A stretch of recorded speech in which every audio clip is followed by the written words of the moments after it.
Here is the famous Berlin Sleeper on its way to raid Frosinone Aerodrome near Rome. The 103 bombing missions of this remarkable fortress include targets in France, Holland, Belgium, Tunisia, Italian Libya, Pantelleria, Sardinia, Sicily, and Italy. The Sleeper is now back in the States.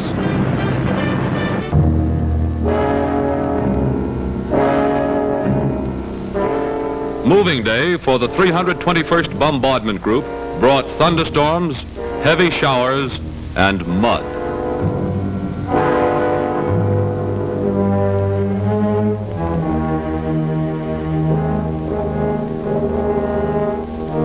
Planes, tractors, and men were bogged down to a snail's pace by the weather conditions.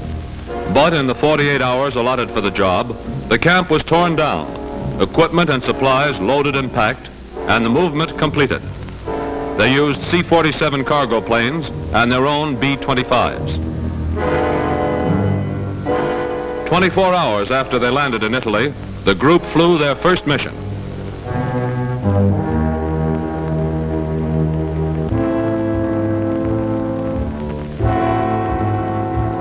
Thunderbolt crews at a fighter station of the 8th Air Force in Great Britain are detailed to escort flying fortresses on a bombing mission over Nazi Europe.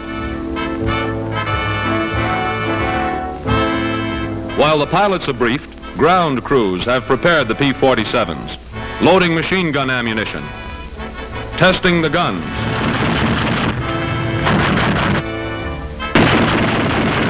filling the auxiliary tanks for long range. These squadrons are leaving for the front, the great air front over Western Europe.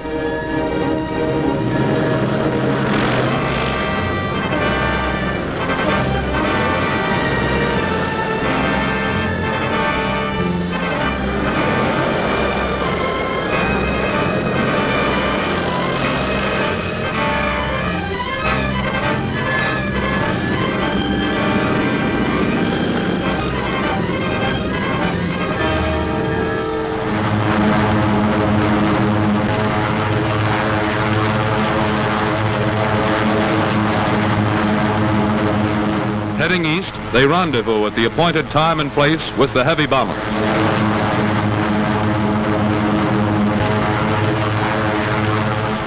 And here are the heavies, giant flying fortresses that drop their tons of high explosives on pinpoint targets. As an attack by German Messerschmitts and Focke-Wulfs is about to develop, the Thunderbolts peel off to intercept, to protect their bombers.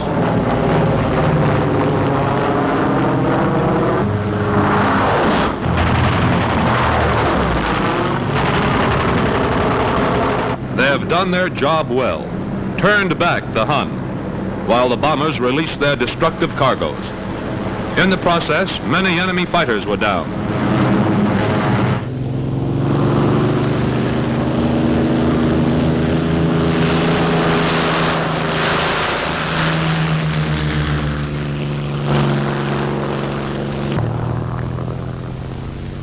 As soon as the pilot lands, his crew chief rushes up to hear the score. But in addition to the pilot's account, there's a film record of action when the guns were fired. This camera, shooting alongside the fighters' guns, can give us precise evidence of what happened in the sky battle we've just seen. This roll of film will be rushed to the developer, and here's the story it tells.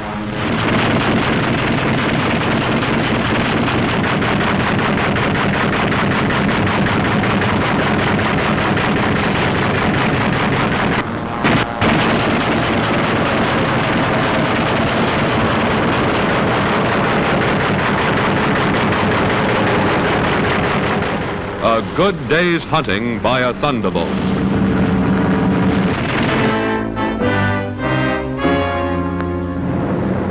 On the River Seine, halfway between Le Havre and Paris, is today's target, Le Trait. Objectives are power plants, boiler houses, repair shops, and shipyards. 36 B-26s took off, 33 attacked, protected by 11 squads of Spitfires. Workshops were hit with 40 tons of bombs. All vessels docked here were set afire as 4 other fighter squads swept the area. This was an extremely successful bombing mission, since there were no losses or casualties for our side.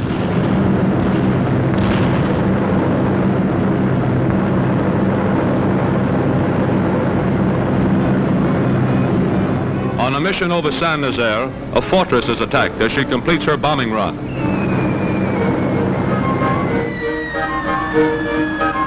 Hit fatally and engine smoking, the ship plummets down and crashes into the sea, a flaming comet.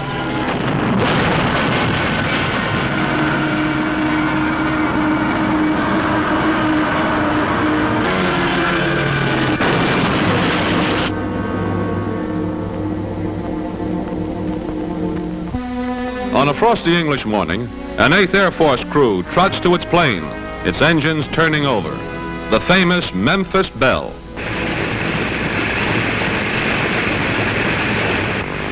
They move down the line in their regular order.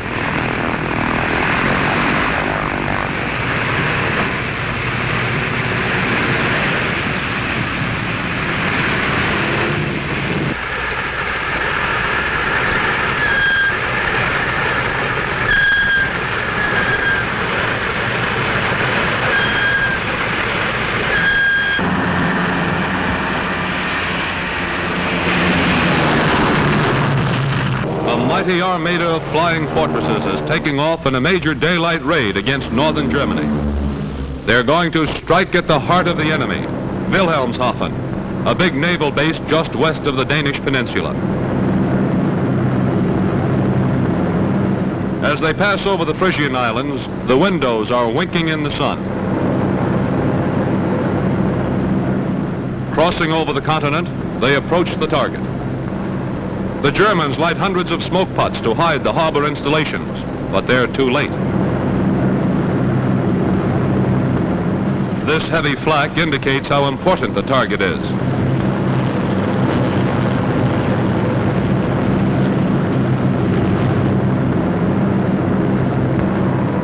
Bombs away!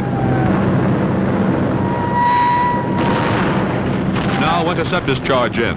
A battle royal takes place over the harbor. 909 flashes by. The air is full of flak and Fokker-Wulfs and flying forts. Hits have been scored on ships, docks, and warehouses. The destruction is terrific. Continual German interception at the height of the bombing, trying every kind of attack.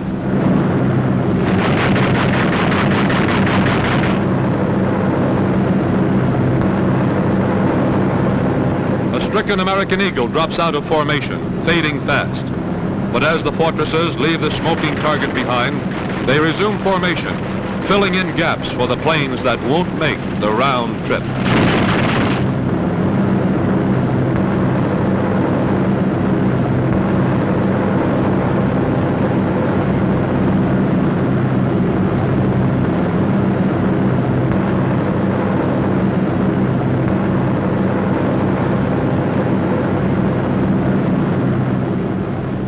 Feathering its prop, this fortress limps back. At long last, home base. The mission has been completely successful, but we paid the price in men and materiel, and both must be replaced from home.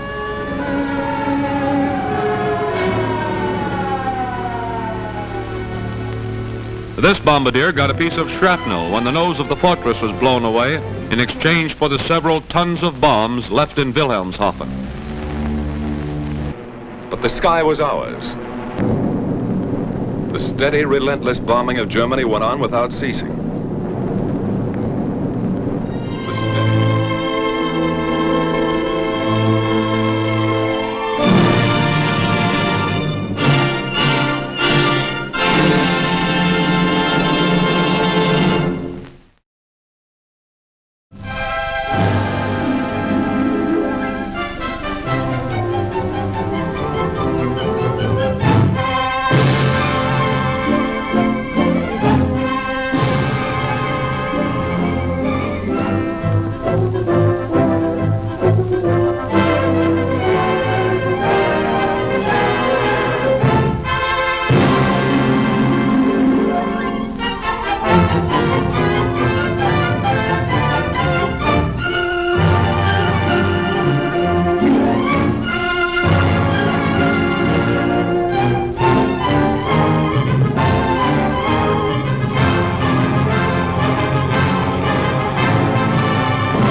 Ladies and gentlemen, during the past few weeks, I have seen your air forces in combat, and I am proud of what I have seen.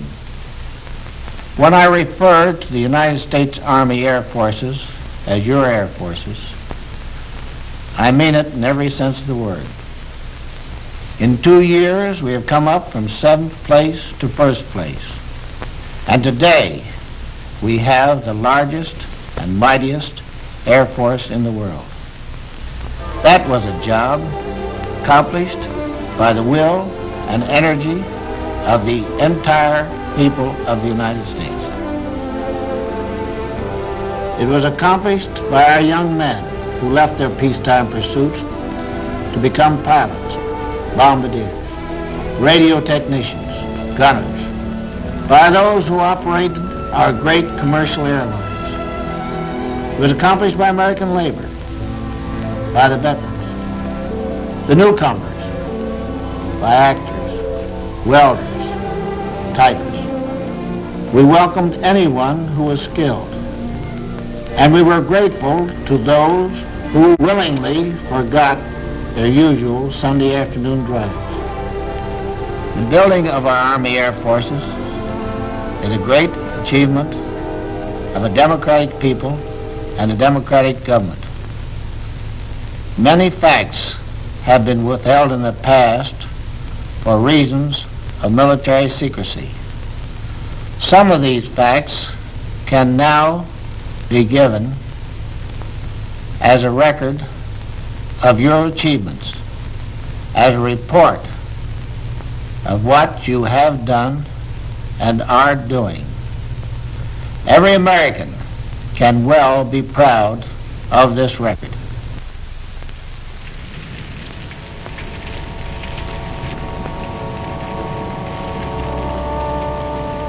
December 7th, 1941. The Air Forces have their own reasons for remembering Pearl Harbor. In the entire Pacific area, we had left only 176 planes. We faced a formidable German Luftwaffe and a strong Japanese Air Force with an overall total less than 1,000 first-line combat planes. However, though we didn't have the planes in the air, we did have them on the assembly lines. Long before Pearl Harbor, the President had requested a program of 50,000 planes a year. Due to this foresight, our entry into the war found us with our designs set, many of our factories converted to war production, and our bombers and fighters beginning to roll off the assembly lines. And we knew our planes were as good as any in the world, for the latest lessons learned in Europe, such as the need for heavier armament, had been incorporated. But what about the men to fly the planes? Training was the #1 problem. Lines of recruits appeared all over the country. The training commands pumped them into 2 main arteries. As the men arrived, schools sprang up to take them in. Air cadets went through a variety of schools preparatory to flying, while future ground crews learned 100 different trades. Some ground men volunteered for flying jobs. Others became officers. Flyers went on to the airfields, while gunnery training was given to bombardiers, navigators, and other potential crew members. Gaining constantly in skill, individually trained men from 1,000 schools poured on schedule into the operational training units. Here at last, they become units of air power. This program keeps aloft in the United States every day more than 120,000 men.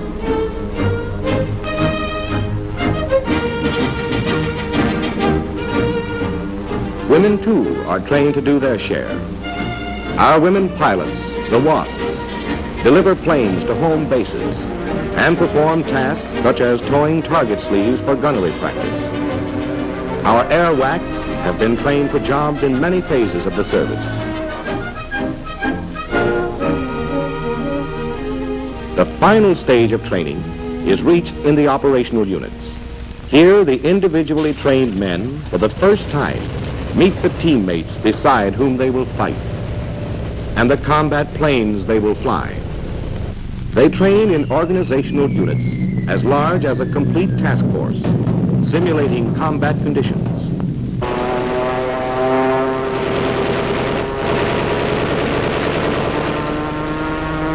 At the Florida Tactical Center, officers back from duty overseas bring new problems, new frontline techniques to be worked out and taught. Some of the refinements of skip bombing were developed here. With a modified gun sight at low altitude, the pilot shoots his bombs into the target and takes evasive action. In a few weeks, this dummy target will be an enemy tank.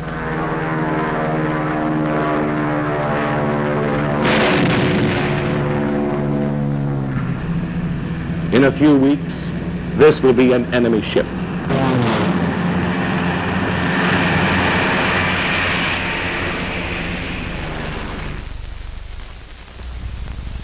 When ready for combat, the individual bomber team is already part of a larger team called a squadron.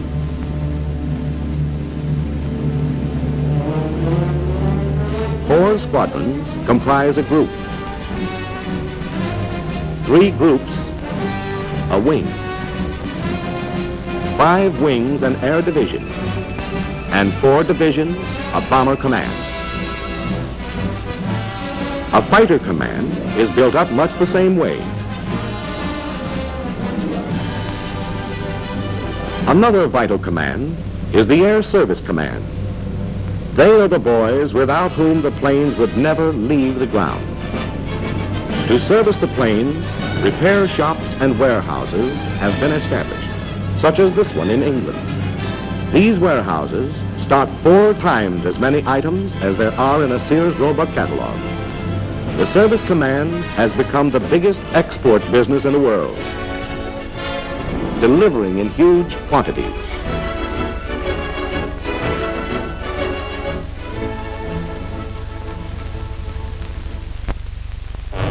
This damaged fortress, Stella, is typical of the planes that come back from a mission badly in need of the Air Service Command. For 3 of Stella's motors were dead. The 4th managed to get her back to England, but she ended up in a meadow. Stella was a mess until a mobile machine shop arrived. A temporary repair depot was set up, and the boys of the Air Service Command went to work.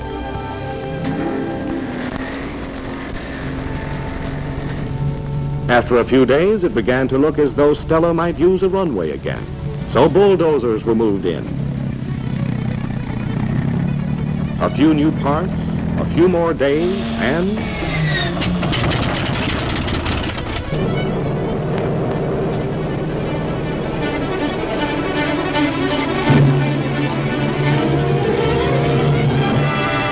she flew again, ready to fight again. Thanks to the Air Service Command. The 3 commands are the backbone of an overseas air force. This is a global war. To understand the extent of our air operation, we must take a global point of view. You're looking at the world spread out from the North Pole. Today we have 15 air forces, all joined together by the network of the Air Transport Command. 110,000 miles of regularly scheduled routes, 4.5 times around the world.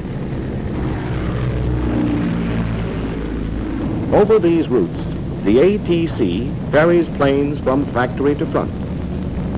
It transports key personnel and delivers supplies at the rate of 10 million miles a month.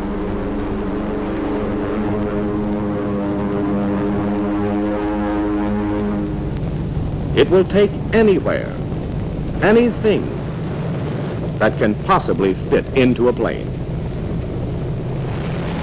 Once it delivered to Alaska, a complete hospital in 36 hours.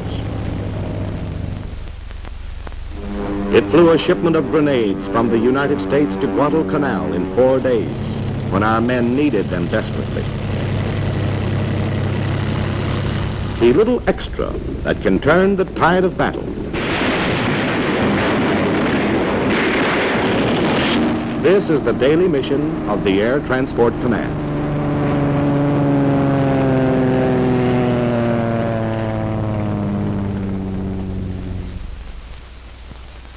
Our 15 Air Forces were formed at different times for varied purposes. The first 4 were the backbone of our development. The 1st and 4th defended our coasts. The 2nd and 3rd were training forces. 11 are in action overseas. 14 bombers were the nucleus of our 1st Combat Air Force. They had escaped the Japanese drive on the Philippines. Out of bombs and ammunition, these battered early model fortresses headed for Australia, evading the swift Japanese expansion over the islands of the Pacific. This was the beginning of our 5th Air Force. The 5th is a self-made Air Force. At the start, it had to improvise with whatever facilities happened to be available in the area. Nevertheless, within 3 months, it had joined the Navy in the Battle of the Coral Sea.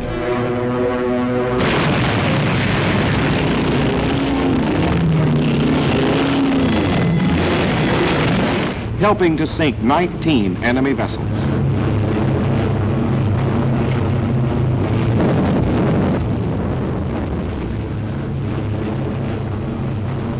Some months later, a B-24 on reconnaissance located a column of Japanese warships moving through the Bismarck Sea toward New Guinea.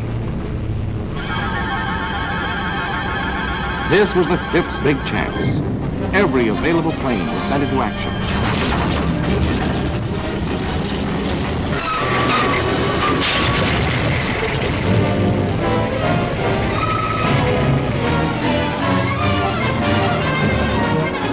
For 3 days, 162 American and Australian planes bombed and strafed the fleet. Many of our flyers came in at mast-high altitude to skip bomb the enemy.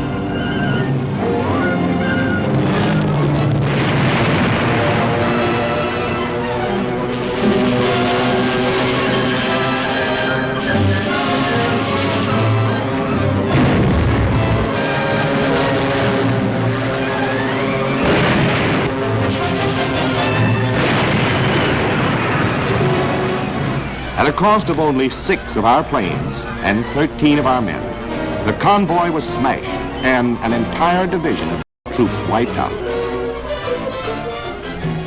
This marked the limit of Japanese expansion. The 5th proceeded to take the offensive against the enemy's formidable system of interlocking bases. Japanese pressure had been concentrated on Port Moresby. We countered swiftly. Our Troop Carrier Command flew 15,000 men across the Owen Stanley Range in one air movement.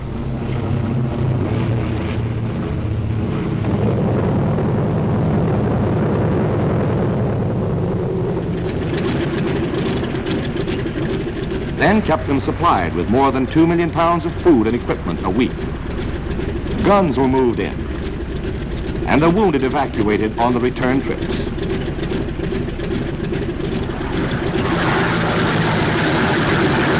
Following the spearhead came the engineers. Sometimes they had equipment, sometimes they improvised. Whatever their tools, they built airstrips out of the jungle in record time. From these advanced airstrips, the 5th was able to strike deeper into the perimeter. Rabaul.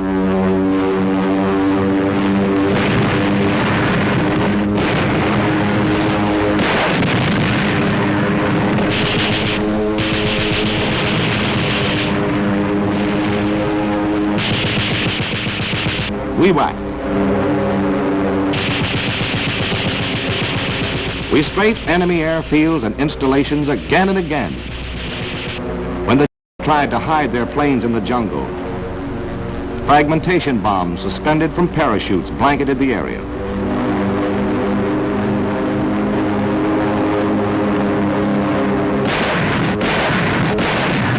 The 5th has destroyed over 1,500 enemy planes, 400 of them at WWII alone.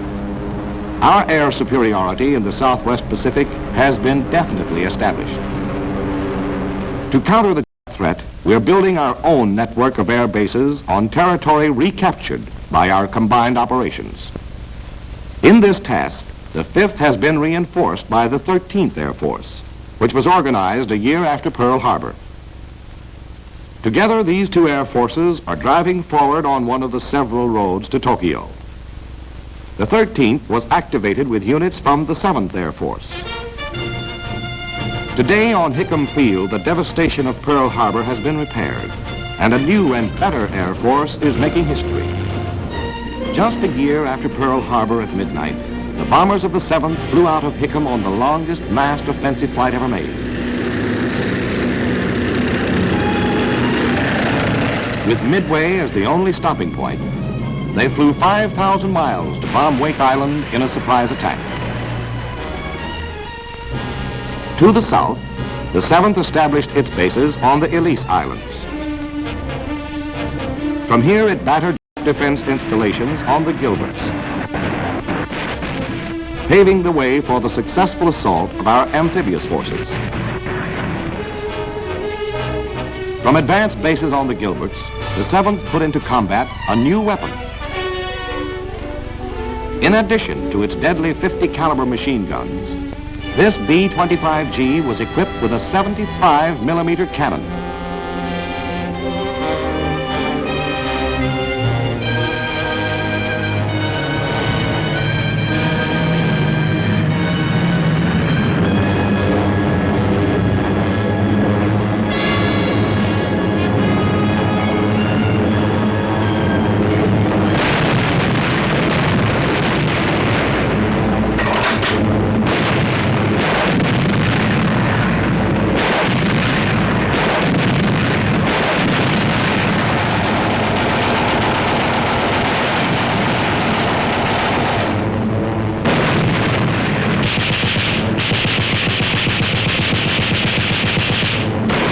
Saturated by the firepower of the 7th and of the Navy, another impregnable stronghold was taken by our armed forces.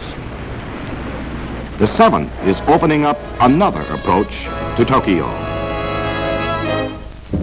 While the 7th was being built, the Japanese threatened in the north. In a surprise assault, they seized and fortified Kiska. We rushed planes to the 11th Air Force in the Aleutians.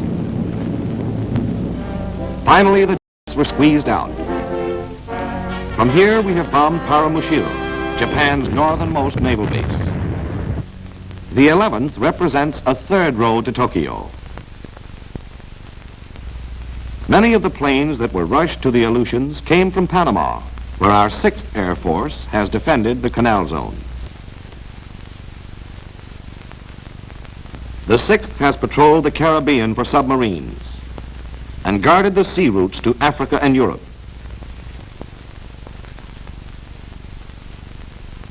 Based in England is our 8th Air Force, within striking distance of German production centers. Germany's highly developed industries are the mainstay of her war effort.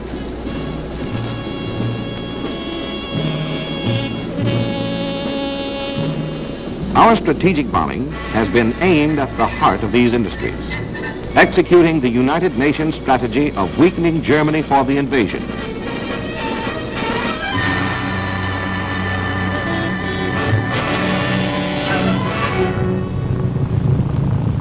Precision bombing by daylight has been the American contribution.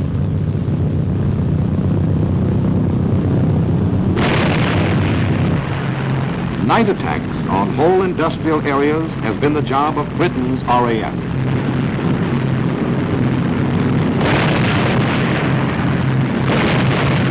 This double blow has raised havoc with German war production. German defenses have had no rest under the 24-hour offensive.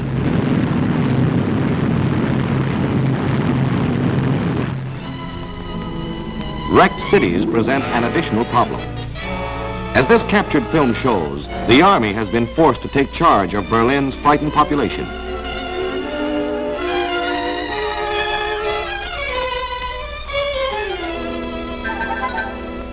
Manpower and resources have been diverted to necessary repairs.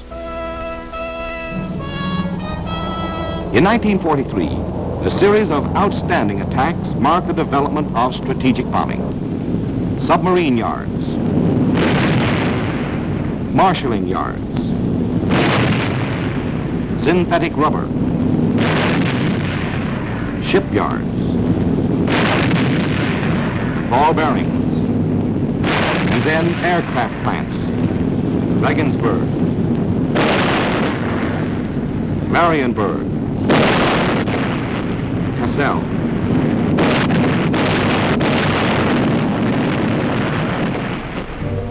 Today, the huge missions over Europe must be carefully and elaborately planned. Our flyers can expect any trip to develop into a major air battle. At a dozen scattered airfields, the bombers are assembled and moved to the starting lines.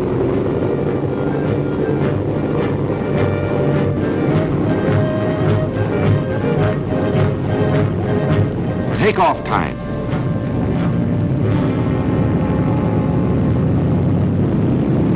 And the imposing forts and liberators thunder into the gray English dawn.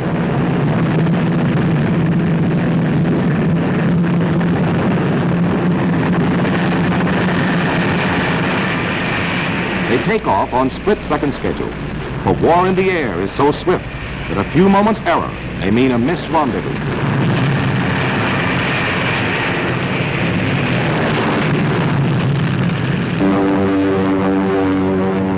At the fighter fields, thunderbolts are ready.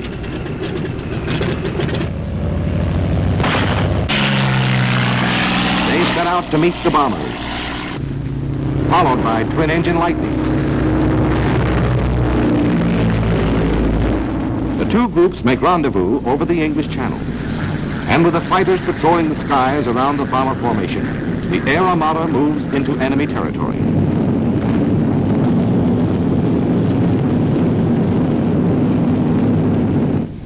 News of the approaching air invasion is flashed through the German warning system.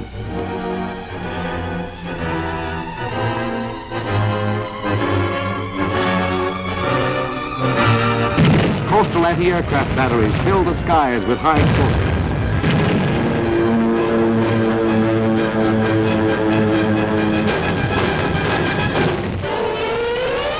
Alarm sirens wail over the German fighter fields and pilots sprint to their planes.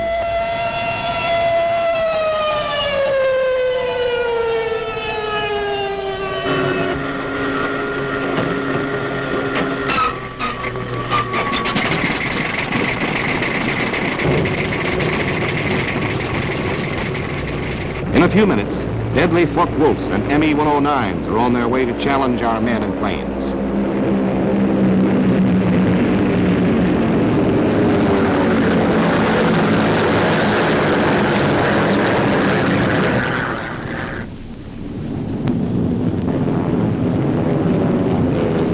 Our fighters peel off to meet the enemy threat, and the battle is on.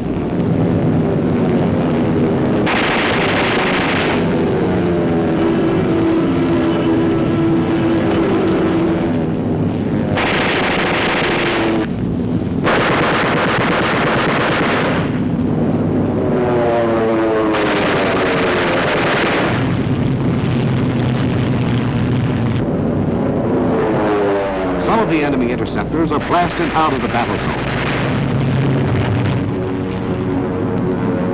Despite opposition, the bombers push on deeper into enemy territory, their progress mapped by vapor trails.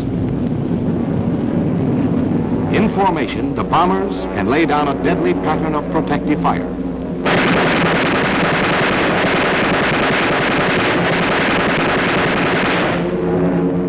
Nevertheless, the enemy fighter attacks plus the anti-aircraft barrage take their toll. Our planes begin to show damage. Some drop behind. Above the battle, the enemy commander locates the stragglers. His fighters close into the kill. This is called the big lead. Look at the battle from the German angle, through German cameras, and see why.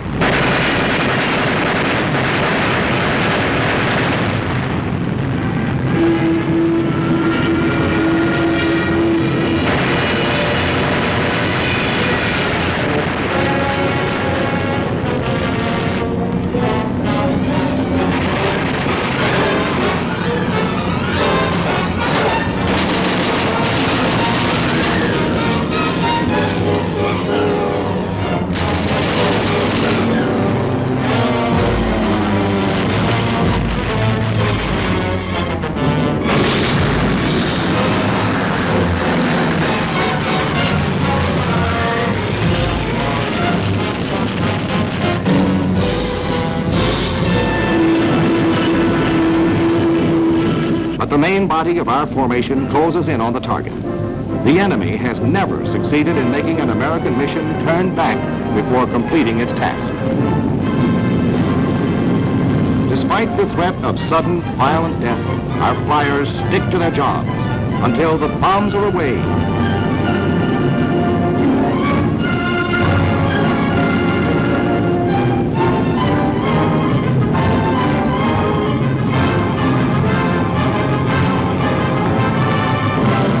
Until the target is destroyed.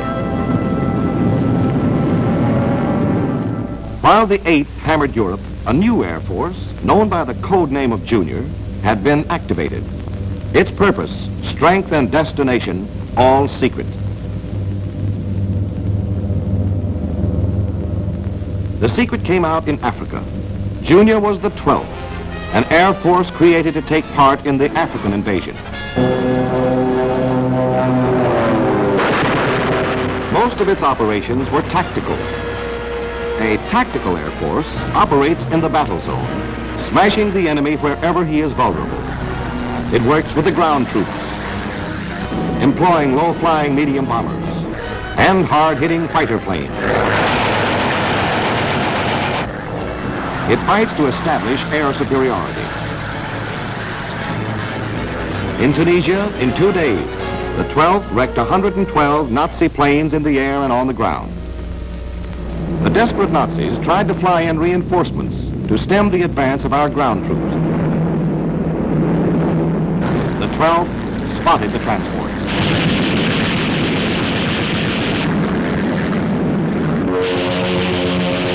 No reinforcements arrived. In the meantime, the 9th Air Force had joined the RAF in covering General Montgomery's victorious march from El Alamein. At the close of this campaign, the 9th joined Junior, and they worked together in the invasion of Sicily and Italy. In amphibious landings, the foot soldier has to carry out one of the toughest and most dangerous of all combat assignments. Air cover is of supreme importance, both to his morale and to the success of the operations.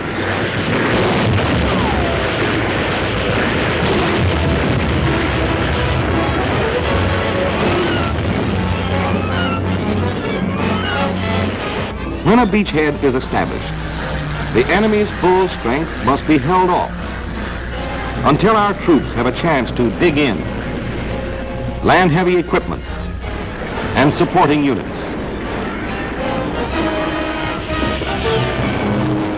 The tactical air power of the 12th and the 9th accomplished this in Italy. Our planes riddled the enemy's communications.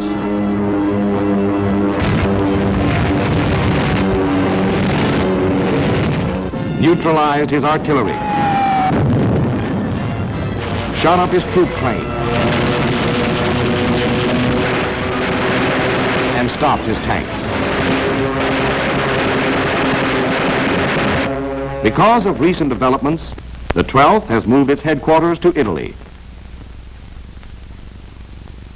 The 9th is in England for current operations. And our newest Air Force the 15th, has moved into Africa. With this distribution of air forces, tactical coverage can be provided for any presently contemplated land operation. From its bases in Africa and Italy, the 15th can carry out strategic bombing over the whole of southern Europe, while from England, the 8th can plaster northern Europe. Together, they cover Hitler's entire fortress. There is no corner of his stronghold that cannot be reached by the crippling blows of strategic bombing. Our remaining two air forces have operated on the other side of the world, in India and China. Japan's unwarranted campaign of aggression began 13 years ago. A powerful air force had undisputed control of the Chinese skies. These were happy days for the flyer.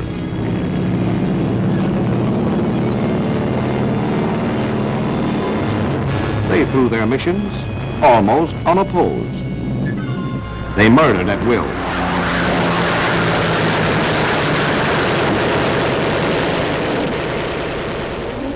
But in 1941, while America was still at peace, some visitors arrived in China. These were the Flying Tigers, under the command of a master tactician, Claire L. Chennault. Unaware of their presence, a bombing mission headed for its target. The Chinese warning system flashed the news across the hills to the Tigers.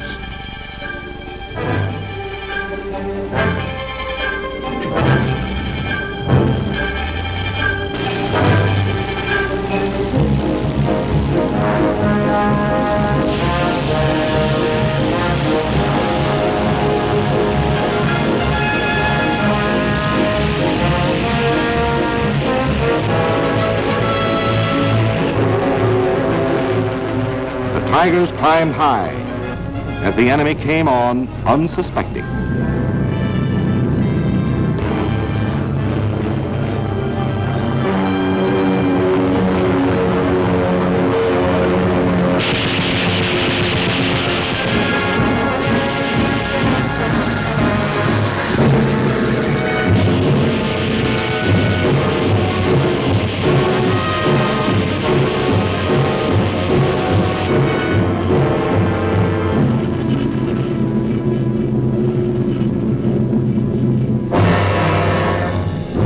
One gone, and a flying tiger circles around his victim to make sure of the kill. The score that day was 6-0.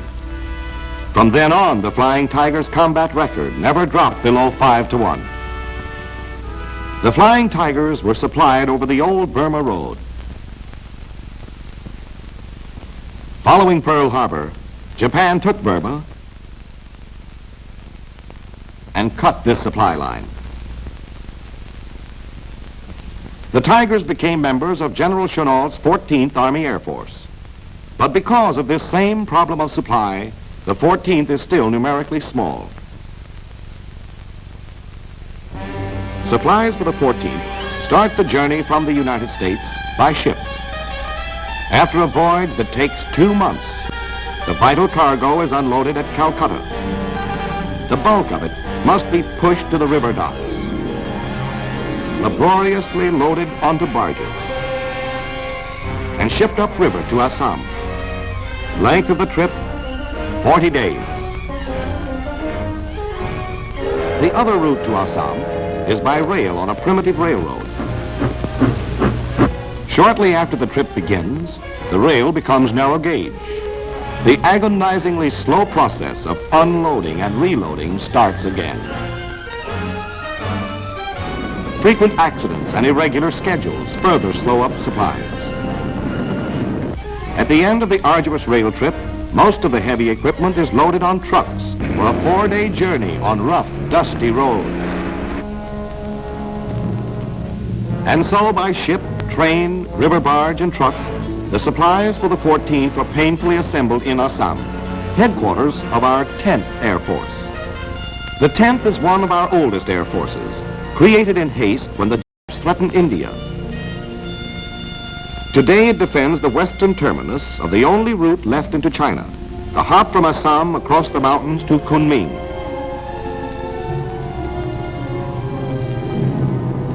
The last leg of the trip is known to the pilots as going over the hump. The trip is as dangerous as any combat mission. Most of the time, the weather is so bad that the pilots have to make the 17,000-foot mountain passes on instruments. If they veer south, they drift into held Burma.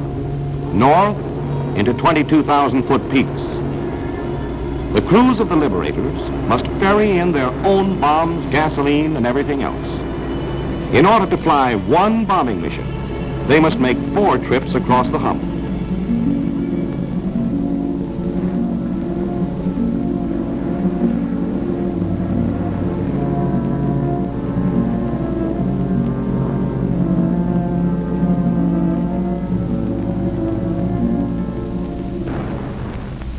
Finally, the bombs, the gas, the tires, the food, the cigarettes, the 1,000 things our flyers must have arrive at Kunming.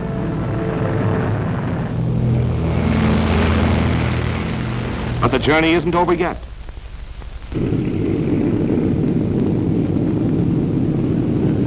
There's one more leg into enemy territory. Hong Kong is the objective on this mission. The bombs are finally away. They've come 10,000 long miles. They've been en route for close to 6 months. But on this last couple of miles, they travel swift and true into the enemy target. To broaden the scope of our operations in China, we're building a supply route from Ledo. The road is being built as we fight and will eventually connect with the old Burma Road. When completed, it will carry some 40,000 tons per month. The conquest of Burma would further facilitate transport by opening up the port of Rangoon. But basically, we must have a direct route into China. For China, besides having obvious geographical advantages, has the great asset of its people. American-trained Chinese pilots have already proved themselves in the 14th. The Chinese make expert mechanics, and their manpower is limitless. Potentially, China is our best base for strategic bombing of Japan.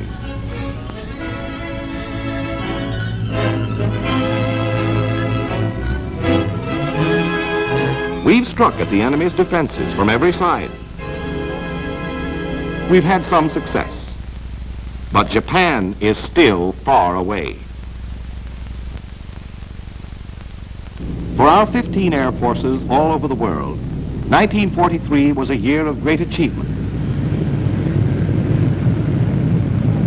We flew more than 350,000 combat sorties, but in 1944, we will fly an estimated 1,500,000 sorties, over 4 times as many as last year.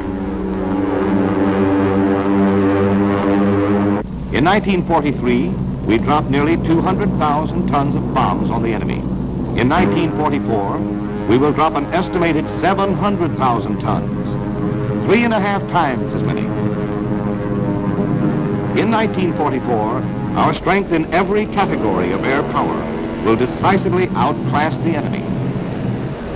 As our military power grows, Germany and Japan are placing increasing reliance on non-military factors to avert their defeat. They realize the vital importance of our production during the tough year ahead. They're counting on their theory that a democratic people is too undisciplined to maintain the terrific production pace we have set.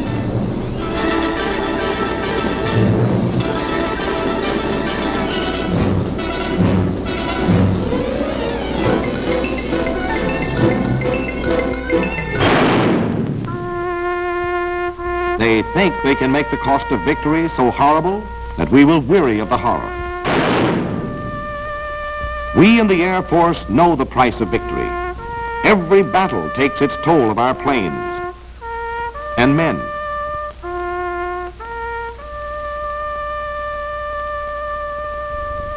Our enemies think that we will flinch at the prospect of further casualties and settle for a compromise peace. A compromise peace is the secret weapon of the enemy.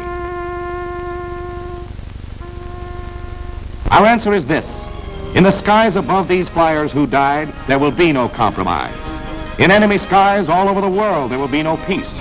Our bombers and fighters will rise in ever-increasing numbers. The roar of our motors, the pounding of our guns, the whine of our bombs. These sounds will never cease until our enemies below are destroyed.